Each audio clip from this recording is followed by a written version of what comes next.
এই রাজ্যের মহিলা সুরক্ষিত হওয়া পড়িব। সরকার আইন তৈরি করা পড়িব, যে আইন কি কঠোর কঠোর দণ্ড পাইবে যে মানে মহিলা প্রতি অসৎ ব্যবহার করিবে। এই কালা বধির সরকার শুনিয়া প্রস্তুত নুহ। আমি অনুরোধ করুଛୁ মহিলা ମାନଙ୍କ সুরକ୍ଷା পাই। এটা আমার নিজ ব্যক্তিগত কথা নাই। মোর নেতা ভକ୍ତଚରଣ ଦାସ ଯୋଉ ଆୱାଜ ଦେଇଛନ୍ତି এই রাজ্যের মহিলা সুরক্ষিত হওয়া পড়িব।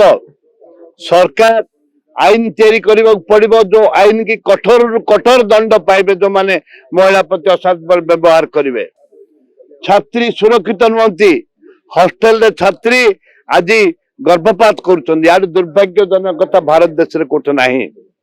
एवं भारत देश रे ओडिशा होची प्रथम राज्य जो महिला निर्यातना पाए महिला मानक सुरक्षित नहांती। ए राज्य होची प्रथम।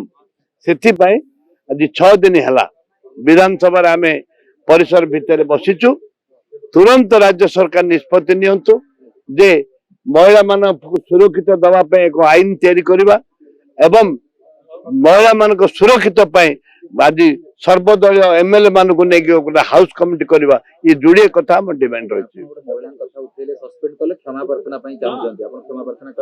नहीं महिला मान मुझे किसी भूल करनी मुझे क्षमा प्रार्थना करी। मंत्री और माँ मौसी गाली कर मंत्री मारपीट कर कलर धरती से क्षमा प्रार्थना करने दरकार। से सस्पेंड हवा दरकार।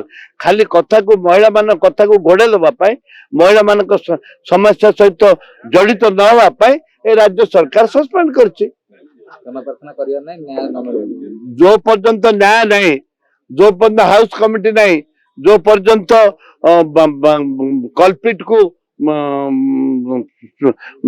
पनिशमेंट नहीं, क्षमा प्रार्थना कहीं कर।